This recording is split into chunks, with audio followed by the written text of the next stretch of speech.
YouTube पे हमारी खबरों को सबसे पहले देखने के लिए हमारे चैनल को सब्सक्राइब करें और घंटी का आइकॉन जरूर दबाएं ताकि आप हमारी आने वाली वीडियोस को सबसे पहले देख पाएं।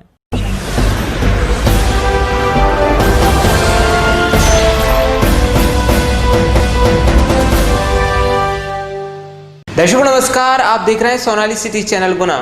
आज की प्रमुख खबरों पर नजर डालने से पहले आइए नजर डालते हैं आज की सभी हेडलाइंस पर। कल रात जिला अस्पताल में भर्ती 2 लोगों की मृत्यु हो गई है। इन लोगों के कोरोना सैंपल लेने के बाद इनको आइसोलेशन वार्ड में भर्ती किया गया था, जिसमें से एक व्यक्ति की रिपोर्ट पॉजिटिव आई है और एक व्यक्ति की रिपोर्ट नेगेटिव आई है। राष्ट्रीय कार्यकारी अध्यक्ष किसान कांग्रेस के सुरेंद्र सोलंकी आज गुना आए जगनपुर घटना का लिया जायजा। वह प्रेस वार्ता रखकर उन्होंने घटना की निंदा करते हुए दोषियों पर कार्रवाई की मांग। आज भारतीय कम्युनिस्ट पार्टी द्वारा एक प्रेस वार्ता रखी गई, जिसमें उन्होंने बताया कि जगनपुर की घटना की कड़ी निंदा करते हैं। दोषी पुलिस अधिकारी, राजस्व अधिकारियों पर FIR हो, पीड़ित परिवार को। जगनपुर जमीन मामले में भूमाफिया गब्बू पारदी पर प्रशासन की टेढ़ी नजर हो गई है। अब उसे राष्ट्रीय सुरक्षा कानून रासुका के तहत नोटिस कलेक्टर गुना ने जारी किया है, जिसमें 20 तारीख तक अपना पक्ष रखने के लिए समय दिया गया है। यदि वे उपस्थित नहीं होता है तो एक पक्षीय कार्यवाही की जाएगी। आज कोरोना की 344 रिपोर्ट हुई प्राप्त, जिसमें से 2 रिपोर्ट आई कोरोना पॉजिटिव। एक मरीज है बीनागंज का और एक है राधुगढ़ का। पिछले 24 घंटों में कोरोना के 4 मरीज आए पॉजिटिव, जिसमें से एक नजूल कॉलोनी का, एक धाकड़ कॉलोनी का, एक बीनागंज और एक राधुगढ़ का है। नवागत पुलिस अधीक्षक के पदभार ग्रहण करते ही पुलिस की बड़ी कार्रवाई। कोई घटना घटित करे इससे पहले ही डकैती की योजना बना रहे 11 बदमाशों को दबोचा, जिनके द्वारा कोई घटना घटित करने के संबंध में पिछले 10 से 15 दिनों से मिल रही थी पुलिस को जानकारी। आरोपियों से हथियारों समेत घटना में प्रयोग की जा रही एक टवेरा कार की बरामद। कोतवाली एवं साइबर सेल टीम की संयुक्त कार्रवाई। पिछले दिनों हुए जगनपुर कांड के बाद मध्य प्रदेश की राजनीति गर्मा गई है। पहले पूर्व मुख्यमंत्री ने ममता मीना के पति से गब्बू पारदी की पत्नी के साथ राखी बंधवाने के संबंध बताए थे। अब ममता मीना ने पूर्व मुख्यमंत्री और उनके परिवार पर अपराधियों को संरक्षण देने के आरोप लगाए हैं। जगनपुर घटनास्थल का आज जायजा लिया गुजरात के निर्दलीय विधायक जिग्नेश मेवानी, राज्य मंत्री प्रदीप अहिरवार, कांग्रेस प्रदेश सचिव किरण अहिरवार ने की जांच। इसके बाद पीड़ित परिवार से मिलने पहुंचे हॉस्पिटल। गुजरात के निर्दलीय विधायक जितेश मेवानी आज गुना आए और उन्होंने एक प्रेस कॉन्फ्रेंस रखी, जिसमें उन्होंने कहा कि मैं गुजरात से चलकर गुना आ गया हूं। दलितों पर अत्याचार होने के बाद भी मध्य प्रदेश के मुख्यमंत्री गुना नहीं आ पाए। जब तक दलित परिवार की FIR नहीं होगी, हम कैंट थाने का घेराव करेंगे और मैं गुना में ही रहूंगा।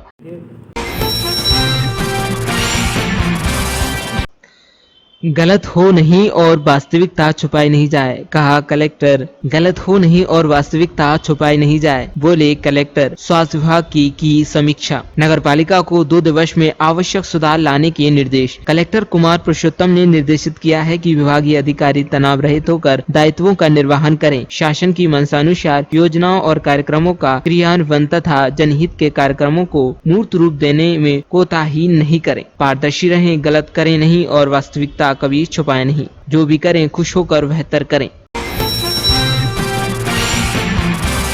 राधुगढ़ आरोन रोड पर हुई लूट का किया गया पर्दाफाश। 3 लुटेरे गिरफ्तार कर लूटे गए मोबाइल व नकदी किए बरामद। आरोपियों द्वारा घटना में प्रयोग की गई मोटरसाइकिल भी की जब्त। राधुगढ़ थाना पुलिस ने की कार्रवाई। ग्राम डिगडोली से नरसिंह भील पुत्र बाबूलाल भील उम्र 50 साल निवासी ग्राम डिगडोल को उसके खेत से हाथ की बनी करीब 70 लीटर अवैध शराब के साथ किया गया गिरफ्तार। थाना फतेहगढ़ पुलिस की कार्रवाई। अवैध उत्खनन के विरोध गुना पुलिस की लगातार कार्रवाई जारी है। रेत की चोरी कर रहे 2 व्यक्तियों को रेत से भरी ट्रैक्टर ट्रॉली सहित दबोचा गया। थाना राधुगढ़ पुलिस ने की कार्रवाई। बीती रात चंदाहरण के समीप एक गैस टैंकर और लोडिंग ब्लोरो आपस में टकरा गए, जिसमें 3 लोग हुए घायल। आज भारतीय जनता युवा मोर्चा जिला गुना द्वारा बमोरी विधानसभा उपचुनाव की दृष्टि से कामकाजी बैठक आयोजित की गई। बैठक को भाजपा जिला अध्यक्ष गजेंद्र सिकरवार ने संबोधित करते हुए मतदान केंद्रों पर करने वाले कार्य के बारे में बताते हुए कहा कि युवा मोर्चा को मजबूती से मेहनत करना है और उपचुनाव में विजय दिलाना है। गोहरा मस्जिद के पास कोरोना संक्रमित मिलने के बाद उस एरिया को नगरपालिका द्वारा कराया गया सैनिटाइज। कोतवाली गली में स्थित हजरत हैरवार की बैग की दुकान में कल रात अज्ञात चोरों ने शटर के नट तोड़कर चोरी की। दुकान में रखा करीब 45,000 नगद रुपए व बैग चुरा कर ले गए चोर।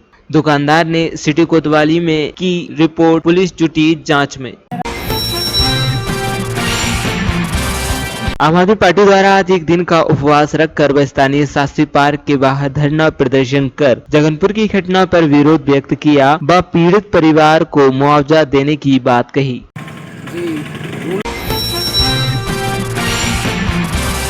19 जुलाई को 23 केवी राधोगढ़ फीडर का मेंटेनेंस का कार्य एवं 33 केवी विद्युत लाइन शिफ्टिंग कार्य किए जाने के कारण सुबह 9 बजे से दोपहर 1 बजे तक राधोगढ़ उपकेंद्र से निकलने वाले सभी फीडर का विद्युत प्रदाय बाधित रहेगा। इस कारण राधोगढ़, साडा, आहिर खेड़ी, नूरपुरा, खैरई, बंदरगढ़ा सहित आसपास के अन्य ग्रामों का विद्युत प्रदाय बंद रहेगा। आवश्यकता अनुसार समय कम ज्यादा किया जा सकता है।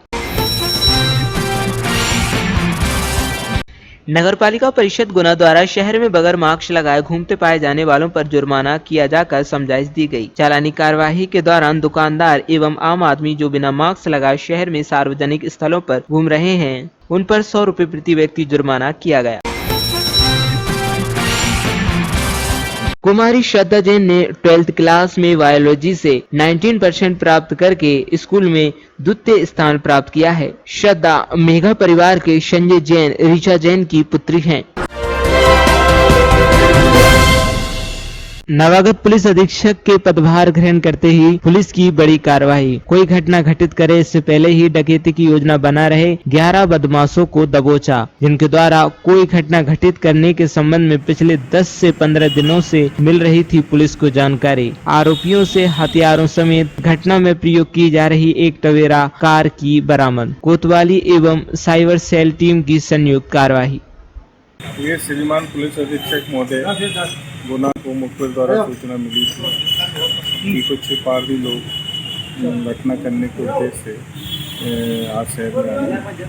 इस सूचना पर हमारे साइबर सेल प्रभारी मसीह थाना को उनके कॉल डिटेल्स की लोकेशन के लिए लगाया गया और उनके निर्देशन में 3 टीम हमारे थाने की साइबर सेल की टीम को बनाया गया और 3 टीमें बनाने के बाद में इनको हमने गोल्डनपुरा से पकड़ा।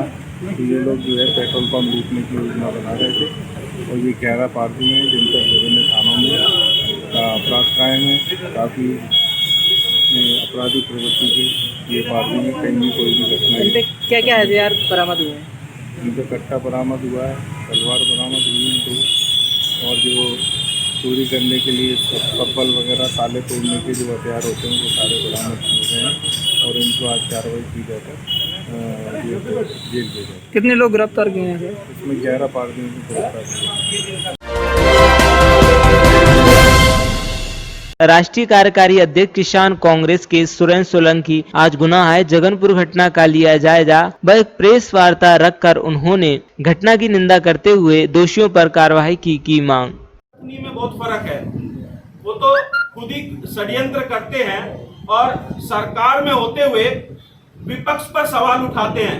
ये अपने आप में एक पहली घटना है कि सरकार जो है वो अपने आप को बचाने के लिए विपक्ष पर सवाल उठाती है। ये हमने इतिहास में पहली बार देखा है और ऐसे बहुत सारे कार्यकाल हो रहे हैं। आप जो ये लोग कहते थे कि 70 साल में नहीं हुआ, ये वाकई में ही इतने अत्याचार किसानों पे 70 साल में नहीं हुए। डीजल पेट्रोल के पार 70 साल में नहीं हुआ। इस तरह के अनोखे उदाहरण है जो 70 साल में कभी नहीं हुए। ये भाजपा किसान विरोधी, गरीब विरोधी, मजदूर विरोधी, दलित विरोधी, एक तरफ तो ये कोरोना महामारी का वो लेते हैं कि देश में महामारी फैली है, दूसरी तरफ ये विधायकों की खरीद फरोख्त में लगते हैं, सरकार को गिराने में लगते हैं, गरीबों के खिलाफ, मजदूरों के खिलाफ और दलितों के खिलाफ षड्यंत्र रचते हैं। ये अपने आप में एक अलग ही उदाहरण है कि सरकार अपनी जवाबदेही से बचने के लिए विपक्ष पर सवाल उठाती है। तो वही कह रहे हैं ना कि ये तो एक षड्यंत्र लगता है, कहीं ना कहीं एक षड्यंत्र। मुझे यहाँ आकर मालूम हुआ कि ये जो कलेक्टर और एसपी थे, इन्होंने कोरोना महामारी के टाइम अच्छा काम किया, तो कहीं ना कहीं सरकार जो चुनाव का जो अभी समय आ रहा है उपचुनाव को, इसमें कहीं ना कहीं षड्यंत्र की बुआ रही है। अगर सरकार वाकई में कार्रवाई करना चाहती है तो इसकी जुडिशियल इंक्वायरी कराए, सीबीआई इंक्वायरी कराए, और जो दोषी अधिकारी हैं जो नीचे लेवल का, उनको भी कड़ी सख्त जो है कार्रवाई करे सरकार। आज भारतीय कम्युनिस्ट पार्टी द्वारा एक प्रेस वार्ता रखी गई, जिसमें उन्होंने बताया कि जगनपुर की घटना की कड़ी निंदा करते हैं। दोषी पुलिस अधिकारी, राजस्व अधिकारियों पर एफआईआर हो, पीड़ित परिवार को उचित मुआवजा मिले, उसके बाद न्यायिक जांच हो। हमारी पार्टी कड़े शब्दों में निंदा करती है एवं मध्य प्रदेश शासन से मांग करती है कि जिस ढंग से मीडिया में वीडियो वायरल हुआ है, उसके बाद मध्य प्रदेश के मुख्यमंत्री जो न्यायिक जांच की घोषणा करते हैं, उसका हम विरोध करते हैं। हम मांग करते हैं कि सबसे पहले इन दोषी पुलिस अधिकारी, राजस्व अधिकारी और बाकी अधिकारी कर्मचारियों पर एफआईआर हो, हरिजन एक्ट में उन पर कायमी हो और पीड़ित परिवार को उचित मुआवजा मिले, उसके बाद न्यायिक जांच हो, और साथ में इन लोगों को परिवार पालने के लिए भू अधिकार पट्टा दिया जाए। ये हम मध्य प्रदेश शासन से मांग करते हैं। आने वाले समय में हमारी पार्टी मुख्यमंत्री से मिलकर, अगर समय रहते हुए इस भारतीय जनता पार्टी की सरकार ने दलित और मजदूरों पर अत्याचार बंद नहीं करा तो प्रदेशव्यापी आंदोलन हम करने को मजबूर हैं। गुजरात के निर्दलीय विधायक जीतेश मेवाणी आज गुना आए और उन्होंने एक प्रेस कॉन्फ्रेंस रखी, जिसमें उन्होंने कहा कि मैं गुजरात से चलकर गुना आ गया हूं। दलितों पर अत्याचार होने के बाद भी मध्य प्रदेश के मुख्यमंत्री गुना नहीं आ पाए। जब तक दलित परिवार की एफआईआर नहीं होगी, हम कैंट थाने का घेराव करेंगे और मैं गुना में ही रहूंगा। जब से मैंने इस पद पर अपनी जिम्मेदारी का निर्वहन करना शुरू किया है, पिछले 4 महीनों से दलित उत्पीड़न के मामले लगातार बढ़े। ये जो मामला आया, ये सबके संज्ञान में है, पूरे देश दुनिया देख रही है इस मामले को। आयोग संवैधानिक बॉडी होती है और आयोग का जो प्रथम कर्तव्य होता है वो दलित आदिवासी समाज के जो हक अधिकार हैं उनको दिलाना, उनके लिए लड़ना। आज वर्तमान में जो गुना में हुआ है, इससे एक पूरे दलित समाज में डर और भय का माहौल है। पुलिस किस लिए बनाती है सरकार? पुलिस का काम होता है लोगों की रक्षा करना, उनके अधिकारों की रक्षा करना। लेकिन जिस तरीके से गुना की पुलिस ने, जिस तरीके से मध्य प्रदेश की पुलिस ने जो बर्बरता दिखाई है, न केवल मध्य प्रदेश की पुलिस बल्कि पूरा देश की जो पुलिस है उसको भी शर्मिंदा होना पड़ा है। मैं आप लोगों के माध्यम से यही कहना चाहता हूं कि इस घटना का आज 3रा दिन है और जो दलित समाज है उसमें रोष व्याप्त है, उसमें डर का माहौल बन रहा है और सरकार, विशेष रूप से यहाँ का पुलिस प्रशासन हो चाहे यहाँ का कलेक्टर हो, उन्होंने घटना का संज्ञान लिया। सरकार ने एसपी कलेक्टर को बदल दिया, लेकिन एसपी कलेक्टर के बदलने से समस्या का समाधान नहीं होगा। और कुछ जो पुलिस वाले जिन्होंने बर्बरता की है उनको निलंबित भी किया है। मैं आज आपके बीच में आया हूँ। मैं यहाँ पर एसपी साहब बैठे हुए, उस कमरे में एसपी साहब से चर्चा करूँगा और आप लोगों के माध्यम से मैं यही कहना चाहता हूँ कि आज अभी जितना बज रहा है 7 बज रहा है, 8 बजे तक एफआईआर उन पुलिस वालों के ऊपर एट्रोसिटी एक्ट के तहत हर हाल में होगी। क्योंकि मेरी जो जिम्मेदारी है दलित समाज को न्याय दिलाने की, अगर मैं उस जिम्मेदारी का पालन नहीं करूँगा तो मुझे इस पद पर रहने का कोई हक नहीं है। और मुझे कानूनी जो अधिकार मिले हुए हैं वो अधिकार एसपी साहब को भी मिले हुए हैं कानून के तहत। यहाँ की एसडीएम बिना नोटिस दिए, बिना कोई यहाँ का पटवारी बिना नोटिस दिए उनको हटाता है, गाली देता है, जाति सूचक गाली देता है, महिलाओं के कपड़े फाड़ दिए गए। बाबा साहब अम्बेडकर ने हम लोगों को हक अधिकार दिया, बोलने का अधिकार, पहनने का अधिकार, चलने का अधिकार, शिक्षा का अधिकार। और 70 साल की आज़ादी के बाद भी अगर इस देश की पुलिस अगर कोई सामंतशाही करता, कोई मनुवादी करता, कोई दबंग करता, तो बात समझ में आती है कि उसके अंदर जाति भावना है। लेकिन पुलिस जब कोई भी पुलिस की वर्दी पहनता है तो वो पहले शपथ लेता है संविधान की। उसका पूरा उल्लंघन गुना की पुलिस ने किया है। और एसपी साहब से मैं चर्चा करूंगा। और यहाँ के जो पुलिस वाले उस वीडियो में दिख रहे हैं, भाई फिल्म देखना अच्छी बात है, लेकिन आप तो सिंघम बन रहे हैं। जिस तरीके से लाठी पुलिस बांध रही है उन छोटे छोटे बच्चों को, जिनने अपनी माँ का दूध पीना अभी छोड़ा है, उन बच्चों को पुलिस फेंक रही है। आप सोचिए इस बात को। आप मीडिया के बहुत सभी प्रबुद्ध जन हैं, एक छोटा सा 5 साल का बच्चा जिसको अभी मोहल्ले के 4 आदमियों के नाम नहीं मालूम, उसको पुलिस के लोग उसको फेंकते हैं। उस महिला जिसकी उम्र 65 साल की हो गई है, उसके कपड़े फाड़ रहे हैं, उस पर लाठी भांज रहे हैं। एक पुरुष को मारा जाता तो समझ आता है, लेकिन एक महिला को मारा गया। हम लोग यहाँ अशोकनगर भी गए, वहाँ भी डर और भय का माहौल है। वहाँ भी पीड़ितों से मिला मैं, और वहाँ पे भी प्रशासनिक अधिकारियों को मैंने कहा, वहाँ भी इतना डर और भय का माहौल है कि वो बच्ची, उसके परिवार के लोग केस वापस ले रहे हैं। इस तरीके की घटनाएं मध्य प्रदेश में हो रही हैं। और अगर हम संविधान के तहत मुझे अगर कोई अधिकार मिला है तो मैं उसका पूरा पालन करूंगा और समाज को न्याय दिलाने के लिए मैं कटिबद्ध हूँ। मैं एसपी साहब से बात करूंगा और आज हर हाल में उनके ऊपर एट्रोसिटी एक्ट लगेगी, उनके ऊपर महिला उत्पीड़न जो पुलिस वालों ने किया है, महिला उत्पीड़न के तहत जो 354 की धारा बनती है, उन तमाम पुलिस वालों के ऊपर लगेगी। नहीं तो मैं आज गुना नहीं छोड़ूंगा। और हमें हर हाल में न्याय दिलाना। यहाँ पर राजनीति करने या अपना संवैधानिक ताकत दिखाने नहीं आया हूँ। मैं सिर्फ न्याय के लिए आया हूँ, क्योंकि आपने नहीं, पूरी दुनिया ने देखा है किस तरीके से लाठीबाजी को उसको लटका के ले जा रहे हैं। अगर हम लोगों में जरा भी मानवता है तो हम लोगों के जिन लोगों ने उस वीडियो को देखा है उनका कलेजा फट गया। व्यापम का घोटाला और उसके चलते जो हत्याओं का दौर मध्य प्रदेश में हुआ, तो मध्य प्रदेश के बहुत से साथियों के मुंह से सुना था कि शिवराज सिंह के शासन के दौरान कानून और संविधान के धज्जियां उड़ते हैं। किस प्रकार से कानून और संविधान के धज्जियां उड़ते हैं, आज हमको उसका फर्स्ट हैंड एक्सपीरियंस हो गया। हमने खुद देख लिया। जो वीडियो वायरल हुआ है, जो इस मुल्क के 130 करोड़ जनता ने, सारे किसानों ने, सारे दलित बहुजनों ने देखा है, वो देखकर हम सबकी रूह कांप उठी, पूरा देश हिल गया है। लेकिन इतना संगीन मामला होने के बावजूद गुजरात से चलकर यदि हम यहां पर आ सकते हैं, तो पीड़ित परिवार को मिलने की कोई भी इच्छा शिवराज सिंह को क्यों नहीं हो रही? यह सबसे पहला सवाल आज हम उठाना चाहते हैं। वीडियो में हम लोगों ने जो देखा है, आज उस जगह का निरीक्षण करके हम लोग आए जहां पर यह वारदात हुई। पीड़ित परिवार को मिलकर आए, वो किसान दंपति को मिलकर आए जिनका चमड़ा उतारा गया। ये गुजरात के ऊना से भी 1000 गुना खतरनाक ये गुना की घटना हुई। हद तो ये है कि मासूम 5 साल के बच्चे को एक पुलिसकर्मी ने उठाकर फेंक दिया, और वो परिवार, वो माता जिसके बच्चे को उठाकर फेंक दिया, वो खुलकर कहती है कि मेरे बच्चे को उठाकर फेंक दिया पुलिसकर्मी ने, मेरी पीठ तोड़ दी, मेरा ब्लाउज फाड़ दिया। इन सब के बावजूद न जाने कौन सा घमंड है शिवराज सिंह की सरकार का, यहाँ की पुलिस का, कि ऑफेंस दर्ज नहीं हो रहा है। मेरा ये एलिगेशन बिल्कुल नहीं कि सरकार के इशारों पर हुआ है, नहीं, बिल्कुल मेरा एलिगेशन नहीं। ना ही मैं ये कहना चाहता हूं कि वह दलित थे इसलिए मारा।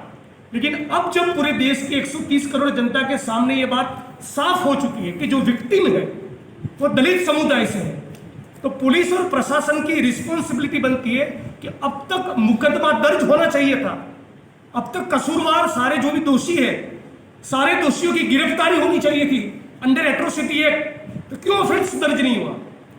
आखिर शिवराज सिंह की सरकार किस बात का इंतजार कर रही है? किस बात का घमंड है? इतना एंटी दलित बहुजन आपका रवैया है। पूरे देश ने वीडियो दिखा है, पीड़ित अपना निवेदन देने को तैयार है, मीडिया के सामने 1000 बार स्टेटमेंट दे चुके हैं, उनके बच्चे को फेंका गया, इतना बेरहमी से मारा है, फिर भी आप मुकदमा दर्ज करने को तैयार नहीं।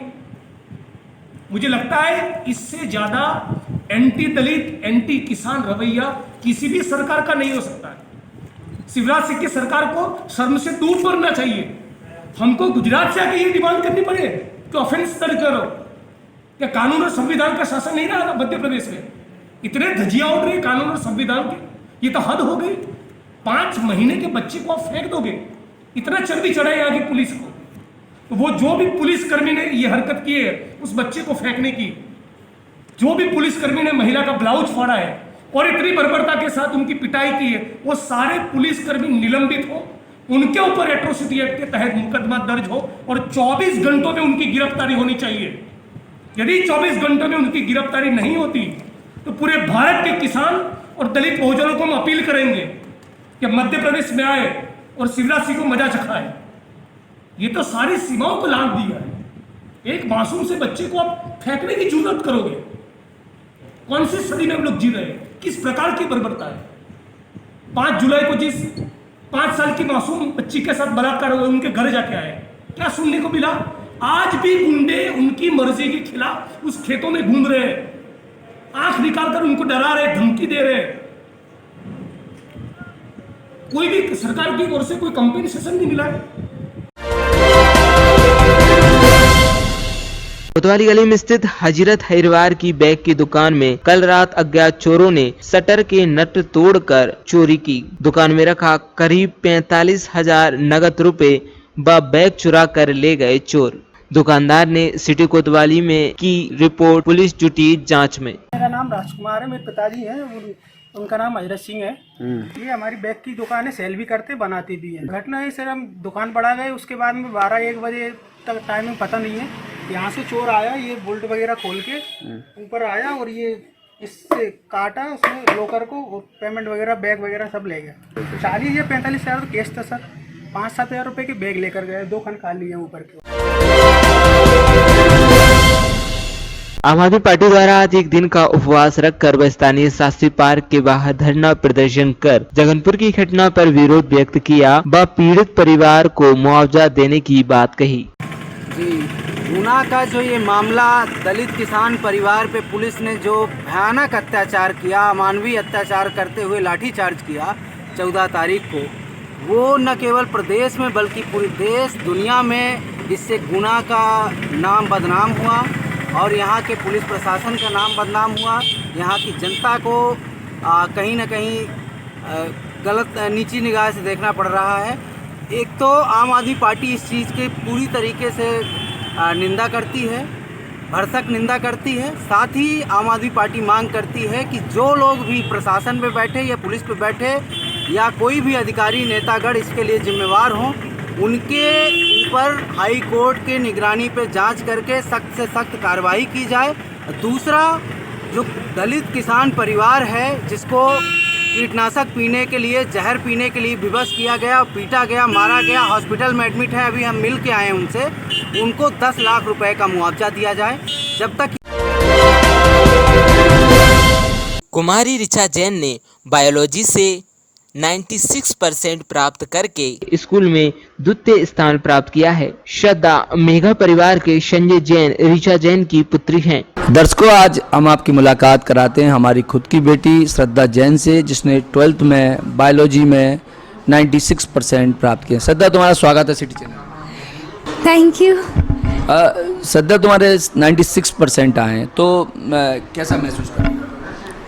अच्छा भी लग रहा है और अभी तो आगे भी बहुत चीज़ें करनी है।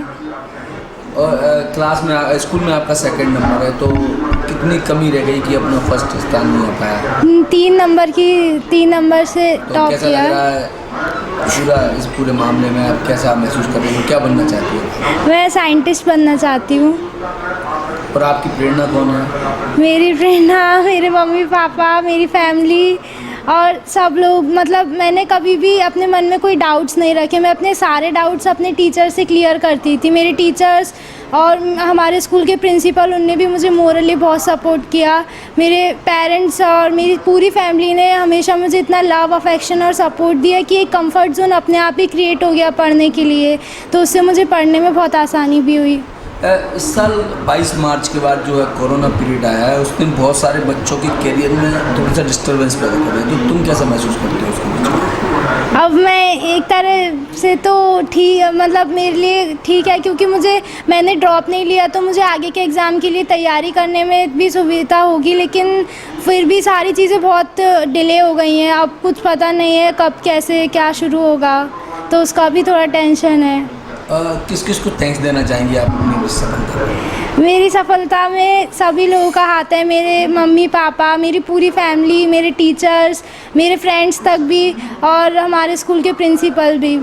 अब मैंने बचपन से मैं तो जॉइंट फैमिली से हूँ, तो मेरे सारे फैमिली मेम्बर्स, मेरे दादी दादा का आशीर्वाद, मेरे नानी नाना दूर भी रहते हैं फिर भी उनकी प्रेरणादायक बातें, मेरे मम्मी पापा का सही मार्गदर्शन, उसी की वजह से मैं यहाँ तक पहुँची हूँ। मेरे टीचर्स ने बचपन से लेकर अभी तक मेरे सारे डाउट्स क्लियर किए हैं। हमारे स्कूल के प्रिंसिपल ने भी मेरा मोरली बहुत सपोर्ट किया, उन्हीं की मैं आशीर्वाद है और शायद थोड़ी बहुत मेहनत की वजह से मैं यहाँ तक पहुँच पाई हूँ। तो मैं आज उन सभी को थैंक यू बोलना चाहती हूँ और उनका आशीर्वाद हमेशा मेरे साथ बना रहे।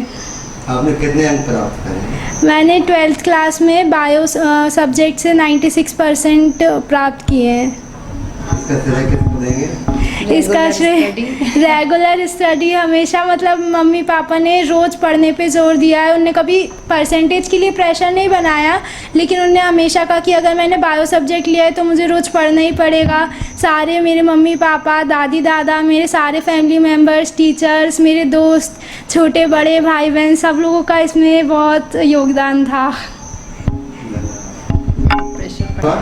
मेरा श्रीमती ऋचा जैन। आप बताएं, आपकी बेटिया ने जो नाम रोशन करा है क्रेडिट, इसके बारे में बोलें।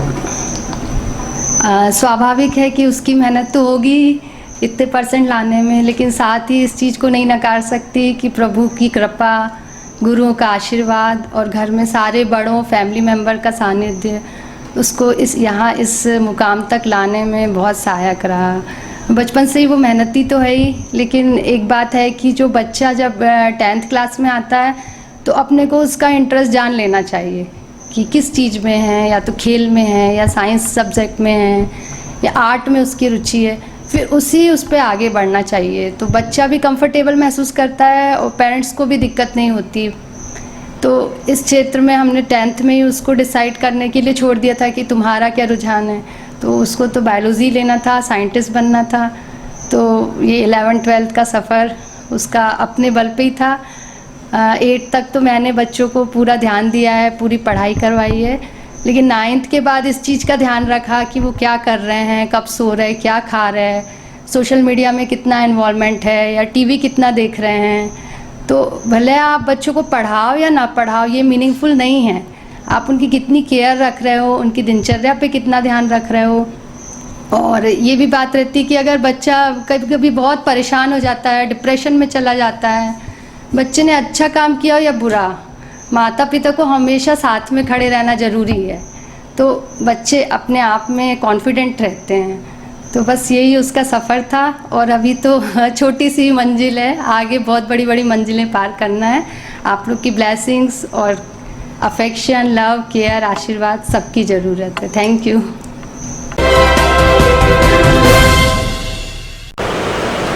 नमस्कार दर्शकों, गुना कलेक्टर और गुना एसपी दोनों फरवरी और मार्च में गुना में आए थे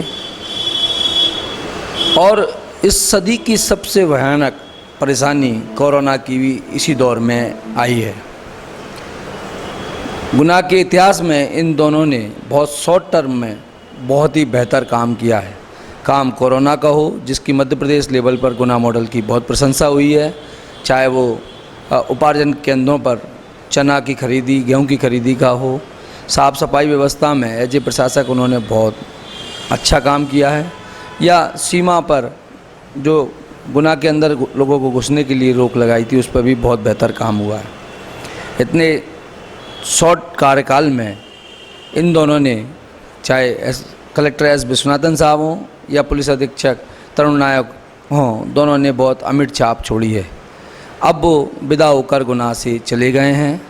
उनके इस कार्यकाल को सोनाली केवल्स याद कर रहा है कुछ यादों के साथ। विगत दिनों हमने कलेक्टर गुना का एक इंटरव्यू भी रिकॉर्ड किया था। आइए हम दिखाते हैं उस इंटरव्यू को आपको। धन्यवाद।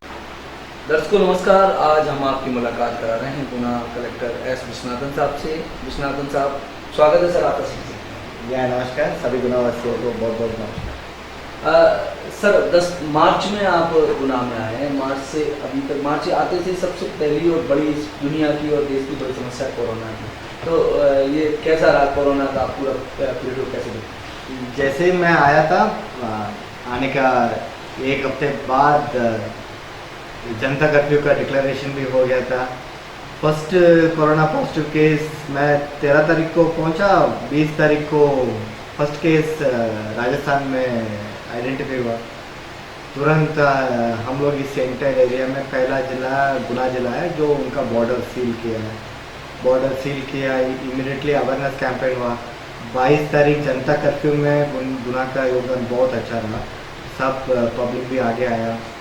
फिर जब 25 मार्च से लॉकडाउन हुआ था, लॉकडाउन 1, 2, 3, 4, फिर उसके बाद अनलॉक का, मतलब हम कह नहीं सकते कि कैसा हर दिन गुजरा, बट हमको सिविल सोसाइटी से भी अच्छा हेल्प मिला, जनप्रतिनिधि लोग से भी बहुत अच्छा एक्टिवली पार्टिसिपेशन मिला। एंड आज ये जुलाई महीने में हम कह सकते हैं कि लास्ट 3-4 महीने में पूरा एंटायर गुना का लोग प्लस गुना का प्रशासन की तरफ से जितना मेहनत किया उसका हिसाब से हमारा पॉजिटिव केसेस बहुत कम निकला है। एंड मैं ये भी बोलते हुए मुझे बहुत खुशी है कि हमारा जो भी पॉजिटिव निकला है वो हर व्यक्ति ने स्वस्थ होके निकल रहा था, तो ये बहुत अच्छी बात है। हमारा जो पॉजिटिव पेशेंट, पॉजिटिव होना गलत नहीं है, पॉजिटिव होने के बाद वो रिकवर हो जाए, स्वस्थ होना चाहिए। और ये एक पॉजिटिव मरीज दूसरे पॉजिटिव मरीज से वो शेयर नहीं करना है। हमारे बहुत सारे सीनियर ऑफिसर्स ग्वालियर जाते हुए या अन्य कोई टूर में जब गुना आते हैं तो फिर हर समय हमारा मॉडल देखते हुए बोला है कि गुना मॉडल बहुत अच्छा है। यहाँ पे जो क्वारंटाइन का मेहनत हुआ है, जो सर्वेलेंस के लिए काम किया, जब कोई पॉजिटिव मरीज निकला है उसके बाद उनको उपचार और उनका जो रिकवरी में काम हुआ, उसके लिए बहुत सारे लोग इसको बहुत तारीफ किया। एंड पर्टिकुलरली जब लॉकडाउन हुआ था तब जिस तरीके से सिविल सोसाइटी पे आ गया है, बहुत सारे ज़रूरतमंद को खाना खिलाया, बहुत सारे यूपी जा रहे हैं, बहुत सारे मजदूर लोग को हम कह नहीं सकते, इतना 1 लाख से अधिक लोग हर दिन जा रहा था। एंड ऑलमोस्ट हम लोग 1 महीने पूरा बस चलाया। जो भी व्यक्ति हमारे मध्य प्रदेश का नहीं, जो यूपी का जाने वाला है वो हमारे गुना से जा रहा है, तो गुना में उनको रिसीव किया और उनको झांसी तक छोड़ने का जिम्मा लिया।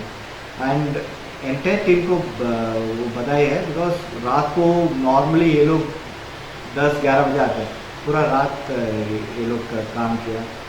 एंड मुझे पर्सनली एक चीज़ उस समय में अच्छा लगा कि बितुल से एक गर्भवती महिला था, उनको गुना जिला का मकसूदन कर रहने वाला, उनको ले आने में हम लोग मेहनत किया, वो हुआ है।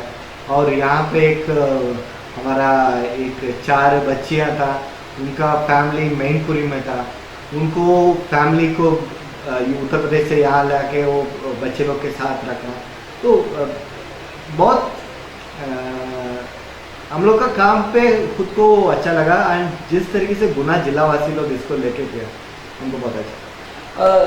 सर पर्टिकुलर गुना मॉडल जो है जिसकी आप बात कर रहे हैं, मोहम्मद सुलेमान साहब पिछले दिनों गुना आए थे, उन्होंने जो कि स्वास्थ्य संचालक हैं मध्य प्रदेश पूरा देखते हैं, उन्होंने खुद आपको बहुत अप्रिशिएट किया इस बात के लिए, तो कैसा महसूस हुआ, क्योंकि उनकी नज़र में पूरा गुना मध्य प्रदेश है।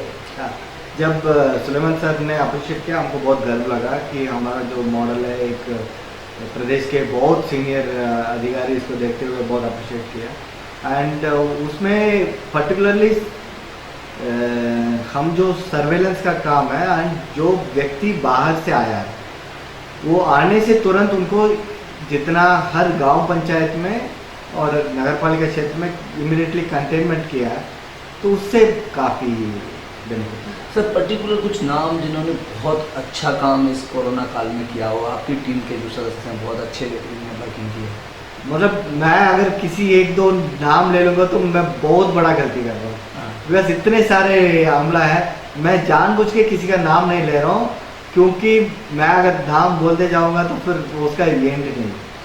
अगर मैं किसी एक को एक दो लोग का नाम लेके बाकी किसी का नाम छोड़ दिया तो फिर वो भी मुझे दुख लगेगा।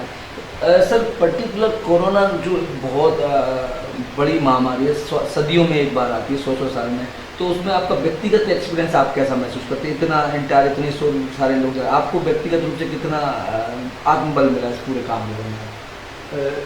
मतलब कोई भी उनका लाइफ टाइम, मैं छोड़ दीजिए, किसी का भी कोई भी लाइफ टाइम में ऐसा कोई देखा नहीं होगा इतना बड़ी मात्रा में एक पूरा एक डिसीज स्प्रेडिंग का, जिसका कोई वैक्सीन नहीं है, जिसका कोई इलाज अभी तक रिकवरी का नहीं है। एंड अगर वो फैलेगा तो इतना तेज़ी से फैलेगा। एंड मेरा पहले से ही ये चिंता था गुना शहर का, यहाँ का 2.5 लाख पॉपुलेशन है, और जो हमारा जितना भी आप देखेंगे इंदौर, भोपाल, ग्वालियर, जबलपुर, ये सब अर्बन एरियाज में एक हिट हुआ है। एंड अगर एक बार अर्बन एरिया में आ गया तो उसका वो स्प्रेड बहुत फास्ट रहता है। तो उसमें हम लोग गुना शहर को कैसा बचाना है, और जो अर्बन कस्बा है और रूरल एरिया को स्प्रेड ना हो, इसमें हम लोग फोकस किया। आई थिंक अभी तक जो नहीं स्प्रेड हुआ है यही सक्सेस हम कर सकते हैं। हम लोग पर्सनली सोनाली की टीम भी आपके साथ लगी रही, कभी 1:30 बजे रात को, कभी 2:30 बजे रात को, पूरी थकान के बाद। तो इतनी मेहनत करने के बाद इतने अच्छे परिणाम गुना को अभी तक हैं, अभी टिल डेट जुलाई में, तो कैसा महसूस हो रहा है आपको? नहीं, मैं तो पहले से ही हमारा टीम को ये बोला है कि कोई भी चीज़ ऑटोमेटिकली नहीं होता है, उसके लिए मेहनत करना पड़ेगा। मेहनत करेंगे तो उसका सफल निश्चय मिलेगा। मैं घर से ये कहूँगा कि मेरा टीम काम किया, मेरा टीम मेहनत किया, तो उसका ही करेगा। जो दूसरा बहुत अच्छा काम हुआ, उपार्जन केंद्रों पर गेहूं और चना की खरीदी में इस बार दुगनी से ज़्यादा मात्रा में खरीदी हुई, ऐतिहासिक खरीदी हुई गुना में अभी तक के इतिहास में। तो कैसा मैनेजमेंट था, कैसा काम था? लास्ट ईयर गुना जिले में 1 लाख मीट्रिक टन खरीदी हुआ, इस बार हुआ है 2,30,000 टन गेहूँ का। चने का भी उतना ही अच्छा एक प्रदर्शन रहा।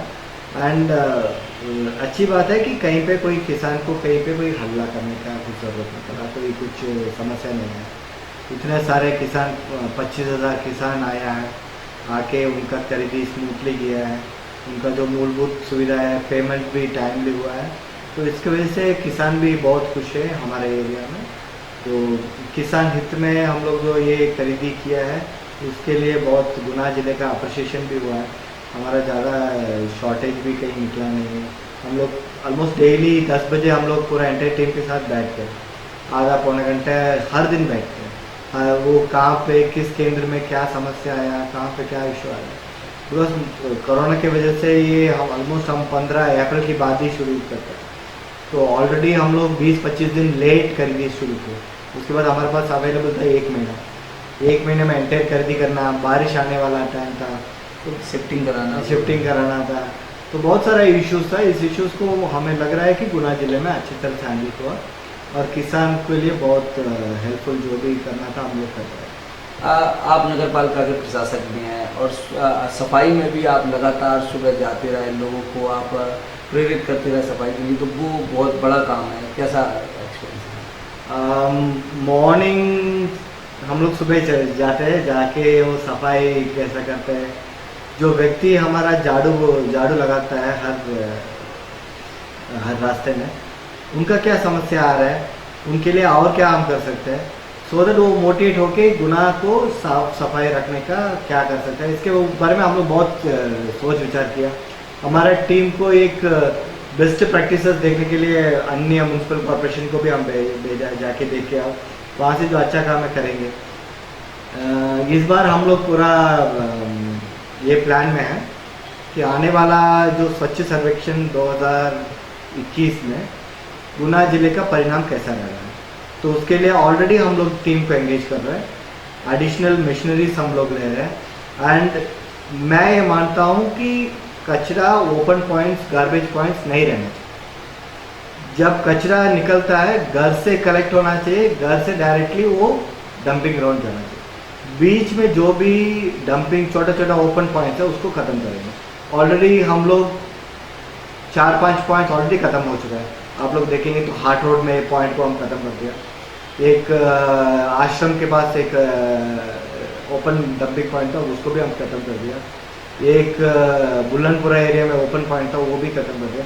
तो ऐसे हमारा ये आइडिया है कि जो भी गार्बेज है घर से कलेक्ट करेंगे, घर से कलेक्ट करके डायरेक्टली डंपिंग यार्ड में, तो उससे शहर का सुंदरता बढ़ेगा, बदबू नहीं आएगा और लोग को जो नॉर्मल बीमारी आनी है वो सैनिटेशन रिलेटेड है वो नहीं फैलेगा। स्वस्थ रहेंगे अगर हमारा गुनावासी तो उतना अच्छा वो लोग भी काम करेंगे और वो गुना के लिए बहुत अच्छा रहेगा। पिछले दिनों सड़क सुरक्षा की मीटिंग में आपने शहर के सौंदर्यीकरण की बात की और मजेदार बात यह है कि बात अकेली नहीं की, उसका एग्जीक्यूटिव इंजीनियर लेवल पर प्राक्कलन बन गया है। 78 करोड़ की रिंग रोड की एक प्राक्कलन आया, 21 करोड़ का एवी रोड का सौंदर्यीकरण, तो वो क्या पूरा आपका प्लान है? वो सड़क सुरक्षा कमेटी मीटिंग बहुत अच्छा हुआ, माननीय सांसद जी का नेतृत्व में ये मीटिंग हुआ। उसमें बहुत सारा पॉइंट्स हम लोग डिस्कस किए थे। गुना के लिए एक रिंग रोड और ये भी रोड को चौड़ीकरण करना है और ये भी रोड में ऑलरेडी हम लोग डिवाइडर का काम शुरू कर दिया, वो अभी ख़त्म होने वाला है। अभी 1-2 दिन में हमारा street light enter A B road में और नगर पालिका एरिया में पूरा स्ट्रीट लाइट कर रहे हैं, LED स्ट्रीट लाइट, उसके लिए टेंडर भी 1-2 दिन में ओपन हो जाएगा। तो उससे बहुत अच्छा एक वातावरण रहेगा। कोई भी कहीं पे भी वो स्ट्रीट लाइट रहेगा तो सुरक्षा का भी व्यवस्था उसमें आ जाएगा। एंड कुछ एरियाज़ में हमारा ये भी प्लान है कि एंटायर एरिया में CCTV भी लगाने का, तो सो दैट वो सुरक्षा कहीं ना कहीं कोई भी कुछ घटना है CCTV में कैप्चर हो जाएगा और इमीडिएटली हम लोग जो गलती किया है उनका हम लोग का सज़ा दे सकते हैं।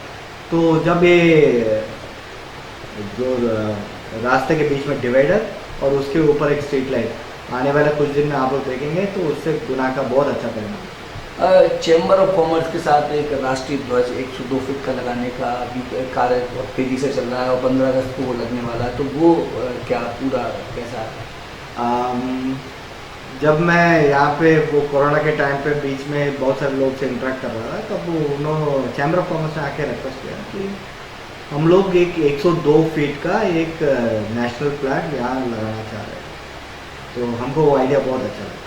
ये गुना के लिए एक अच्छा उपलब्धि रहेगा एंड ये एक अच्छा पहचान भी दिलाएगा गुना के लिए।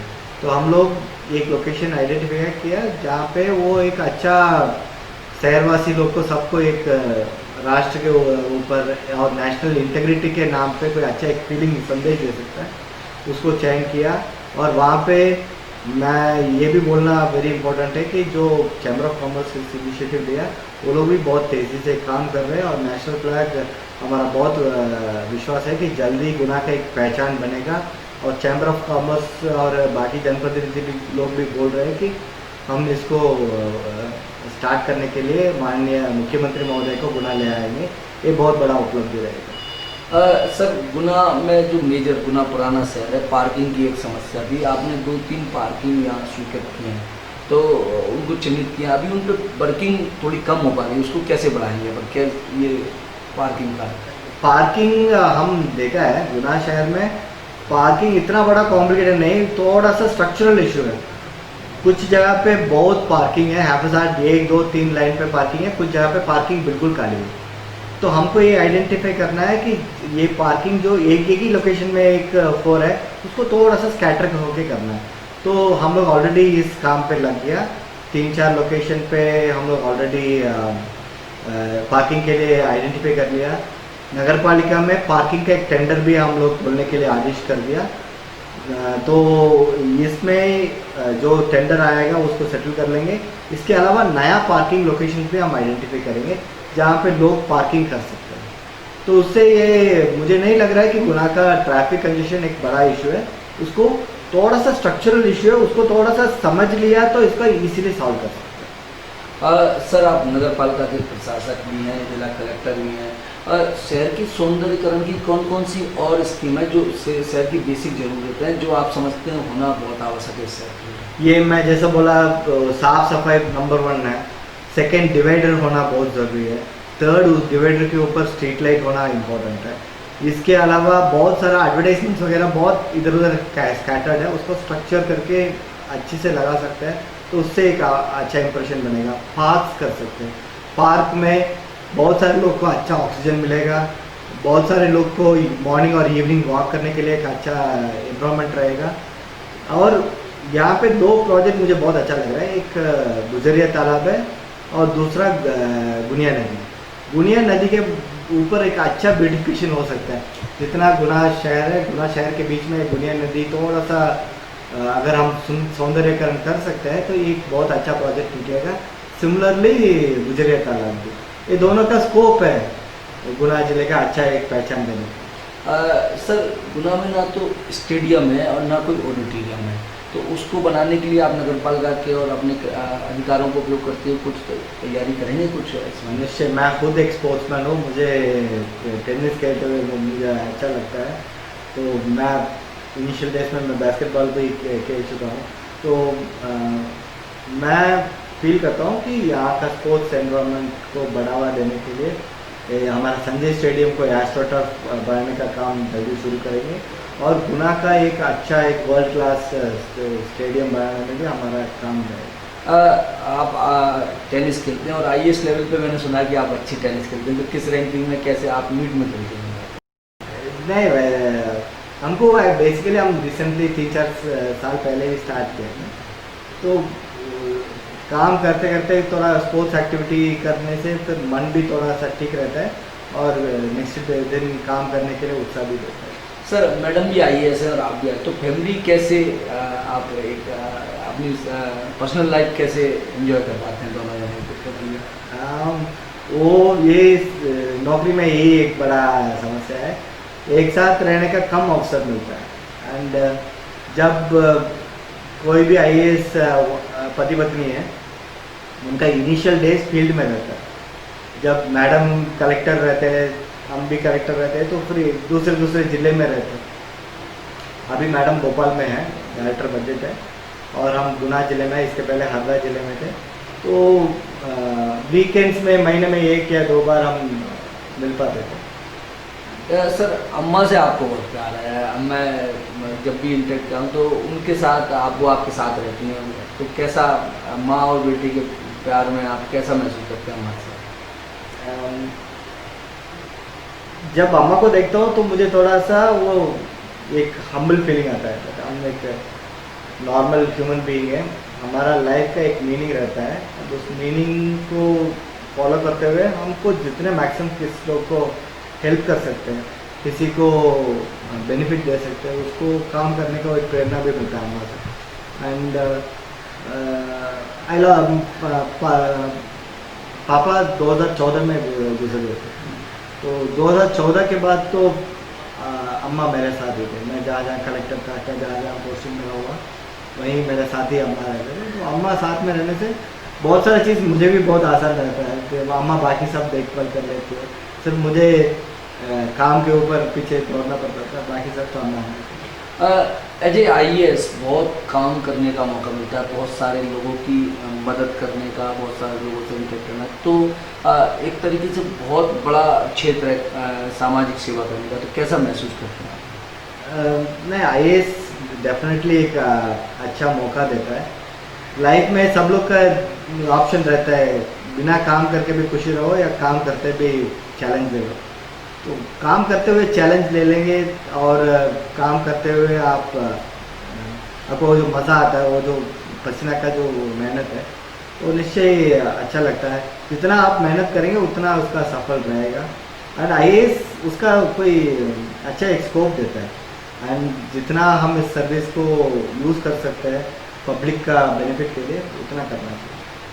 क्या संदेश गुना की जनता को सर आप देना चाहेंगे? ये कोरोना भी अभी तेज़ी पे चल रहा है और बाकी चीज़ों में गुना वासियों वही है, आपको कोरोना में बचना है तो फिर सैनिटाइजेशन इम्पोर्टेंट है, दूरी मेंटेन कर लेना, मास्क पहन लेना, एंड जब भी आप लोग तो बहुत इतना दिन तक हमको बहुत सपोर्ट दिए थे, आने वाले दिन में भी जिस तरीके से बहुत सारा प्रोजेक्ट्स वगैरह होगा, जिस तरह से गुना शहर के लिए आप लोग का भी, आप लोग से तो कोरोना के टाइम पे बहुत डायरेक्ट इंटरेक्शन बहुत कम कर पाया हमने, बट आने वाला दिन में मेरा ये विश्वास है कि आप लोग से बहुत इंटरेक्शन करेंगे।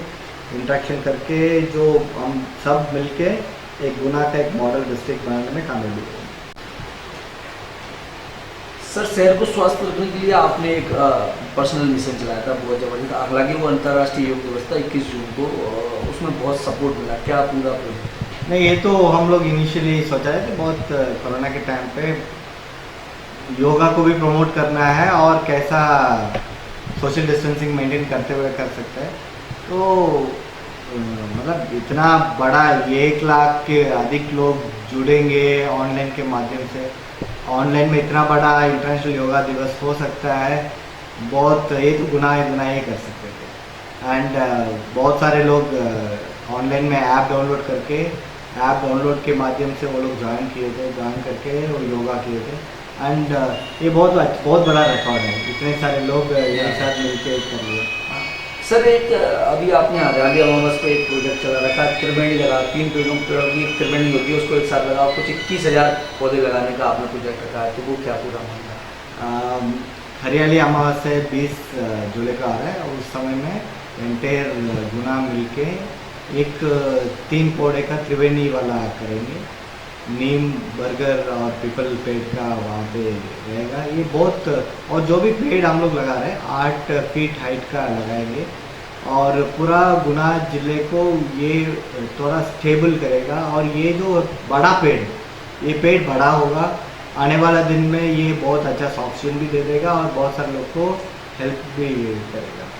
सर, कुमराज मंडी धनिया की बहुत बड़ी मंडी है, उस पर आप एक प्रोजेक्ट लाने वाले हैं, क्या है पूरा? ये कुमराज का धनिया बहुत फेमस है गुना जिले में, चाचौड़ा एरिया में कुमराज एरिया, एंड उसका धनिया बहुत सारा अन्य क्षेत्र से भी आता है आसपास का। तो ये इसका एक बड़ा हब गुना जिले में एस्टेब्लिश करने का हमारा प्लान है।